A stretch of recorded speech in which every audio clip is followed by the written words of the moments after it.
Hey, everybody, welcome back to our daily Bible reading plan. Today is Tuesday, July 13th.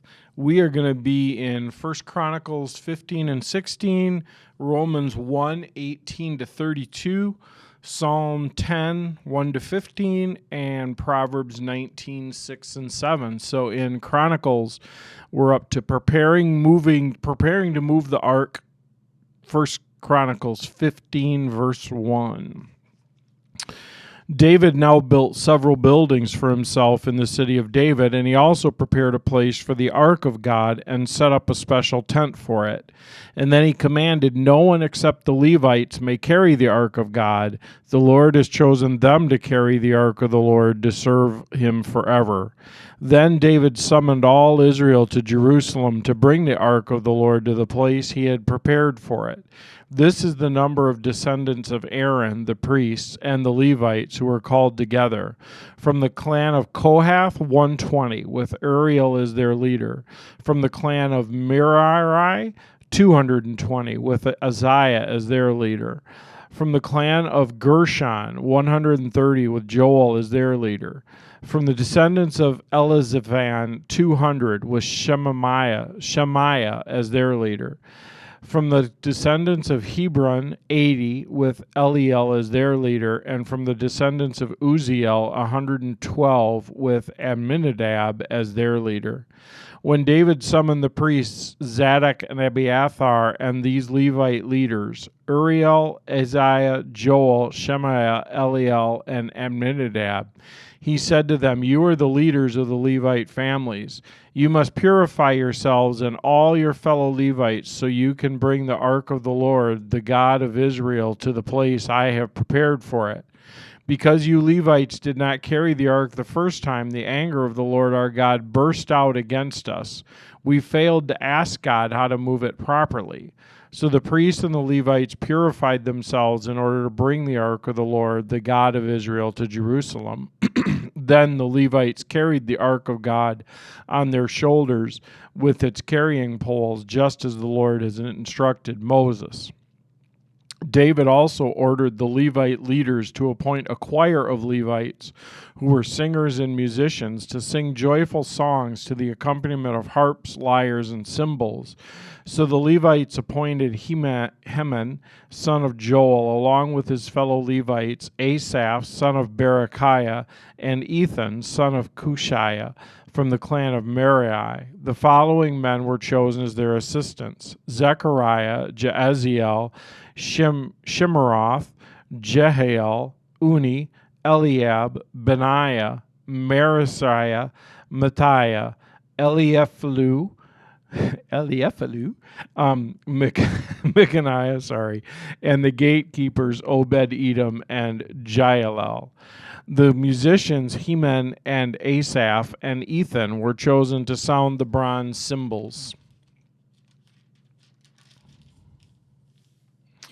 Zechariah, Aziel, Shimeroth, Jehiel, Uni, Eliab, Messiah, and Benaiah were chosen to play the harps. Mattithiah, Eliephalu, Mechaniah, Obed-Edom, and Jeliel and Ahaziah were chosen to play the lyres. Cananiah, the head of the Levite, was chosen as the choir leader because of his skill. Beriah and Elkanah were chosen to guard the ark. Shebaniah, Jehoshaphat, Nathaniel, Amasai, Zechariah, Benaiah, and Eleazar, all of whom were priests, were chosen to blow the trumpets as they marched in front of the ark of God.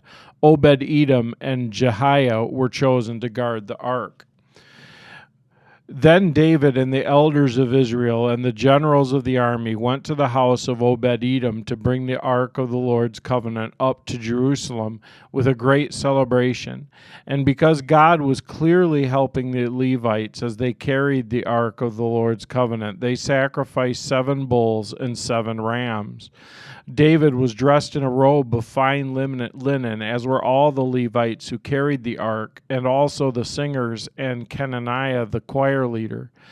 David was also wearing the priestly garment. So all Israel brought up the ark of the Lord's covenant with shouts of joy, blowing of ram's horns and trumpets, and the crashing of cymbals, and the loud playing of harps and lyres.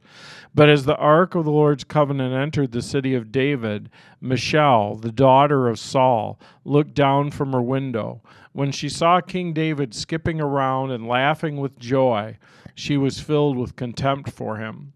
They brought the ark of God. I love that description of David as they bring the ark into Jerusalem, skipping about and laughing with joy. What a great image of us as followers of Christ. They brought the ark of God and placed it inside the special tent of David had prepared for it, and they presented burnt offerings and peace offerings to God. When he had finished his sacrifices, David blessed the people in the name of the Lord. And then he gave to every man, woman, in all Israel a loaf of bread, a cake of dates, and a cake of raisins. David anointed the following Levites to lead the people in worship before the ark of the Lord, to invoke his blessings, to give thanks, and to praise the Lord, the God of Israel. Asaph, the leader of this group, sounded the cymbals. Second to him was Zechariah, followed by Jael, Shimeroth, Jehiel, Mattathiah, Eliab, Benaniah, Obed-Edom, and Jael. They played harps and lyres. The priests Benaniah and Jehaziel played the trumpets regularly before the ark of God's covenant. On that day, David gave to Asaph and his fellow Levites this song of thanksgiving to the Lord. Give thanks to the Lord and proclaim his greatness. Let the whole world know what he has done. Sing to him, yes, sing his praises. Tell everyone about his wonderful deeds. Exult in his holy name. Exalt in his holy name. Rejoice, you who worship the Lord. Search for the Lord and his strength. Continually seek him. Remember the wonders he has performed, the miracles and the rulings he has given. You children of servant Israel, you descendants of Jacob, his chosen ones. He is the Lord our God. His justice is seen throughout the land. Remember his covenant forever, his commitment he made to 1,000 generations. This is the covenant he made with Abraham, and the oath he swore to Isaac. He confirmed it to Jacob as a decree, and to the people of Israel as a never-ending covenant. I will give you the land of Canaan as your special possession. He said this when you were few in number, a tiny group of strangers in Canaan. They wandered from nation to nation, from one kingdom to another, yet he did not let anyone oppress them. He warned kings on their behalf, do not touch my chosen people, do not harm my prophets. Let the whole earth sing to the Lord. Each day proclaim the good news that he saves. Publish his glorious deeds among the nations. Tell everyone about the amazing things he's done. Great is the Lord, he is most worthy of praise. He is to be feared above all gods. The gods of other nations are mere idols, but the Lord has made the heavens. Honor and majesty surround him. Strength and joy fill his dwelling. O nations of the world, recognize the Lord. Recognize that the Lord is glorious and strong. Give to the Lord the glory he deserves. Bring your offerings and come to his presence. Worship the Lord in all his splendor.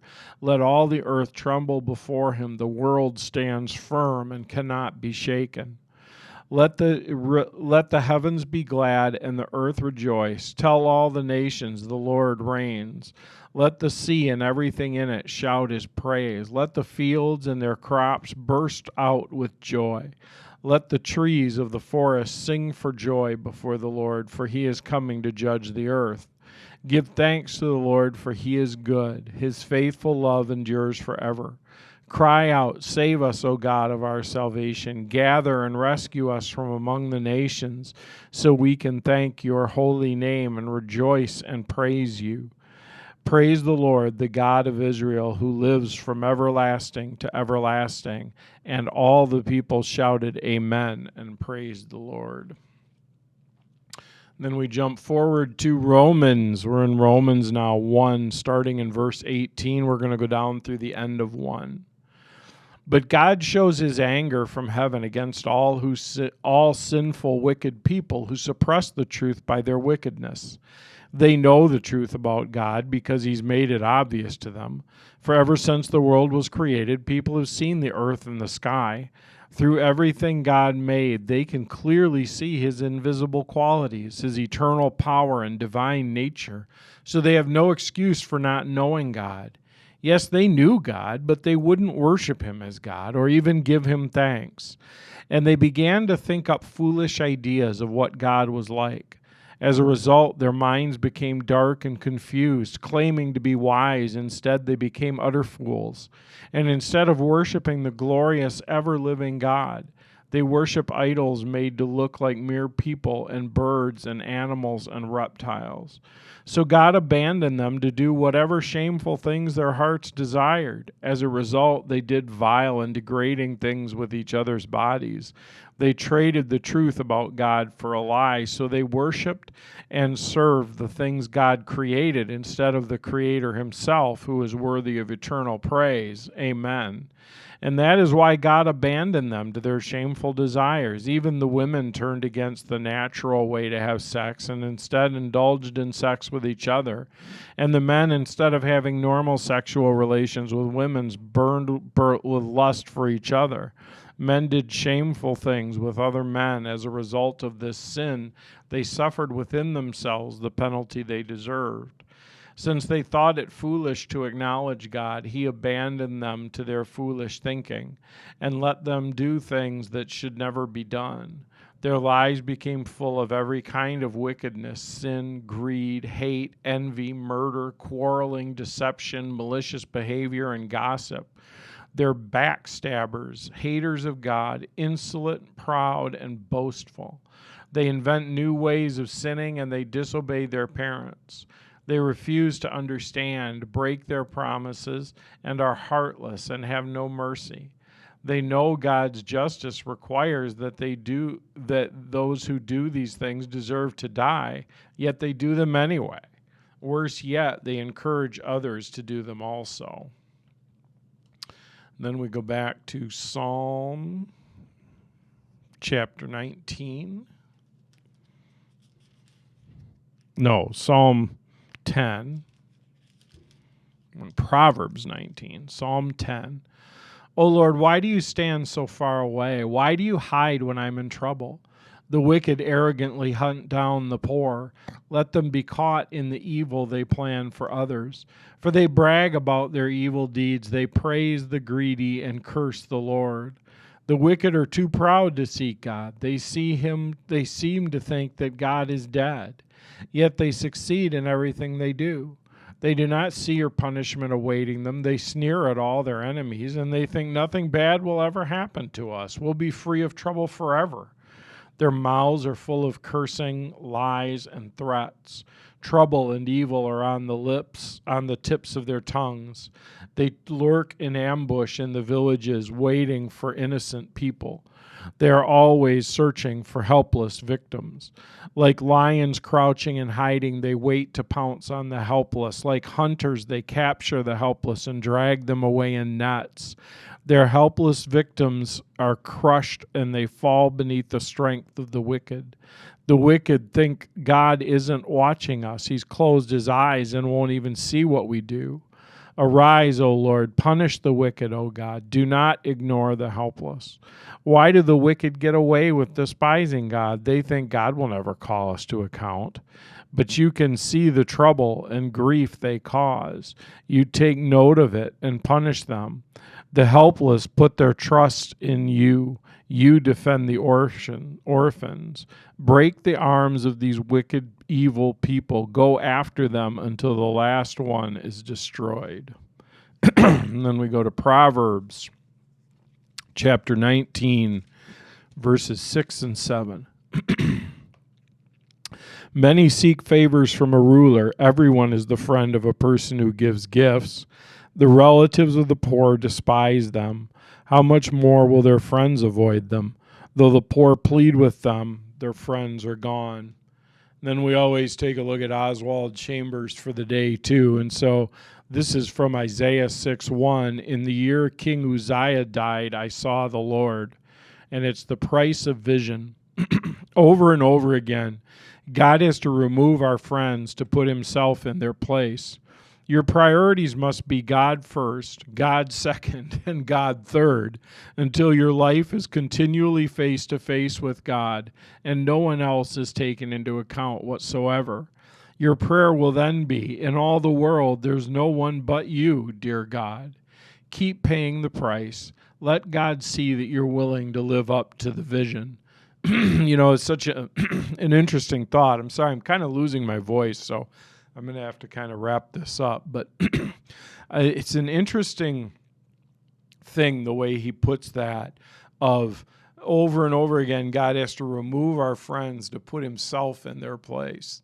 And I think of all the things that tend to take the place of God, the things that we turn to instead of him. And certainly we do that with other people. Sometimes we do it with money or a job or a family or whatever it is, and we set another person up as kind of the savior instead of God himself. And God is constantly calling us to put himself as God, and that sometimes he has to remove those things. Sometimes he has to take those crutches away so that we will genuinely turn to him and let him be God and put him first, second, and third. So I guess that's the thing I really want to latch on to today is putting God first, second, and third in your life. So often we say, God first, family second, job third, and that's great. We know what that means. But for today, let's think about making God genuinely God, putting him first, second, and third. So let's pray.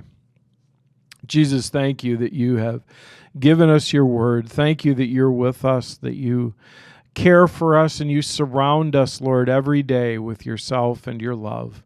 Help us to put you first, second, and third today, to know that you're right there with us, you're everything that we need, and to trust you above and beyond everything else. In Jesus' name, amen. All right, so let's take our pen. We will cross off July 13th, and we made it another day. So I hope you guys have a great day. I'll see you again soon.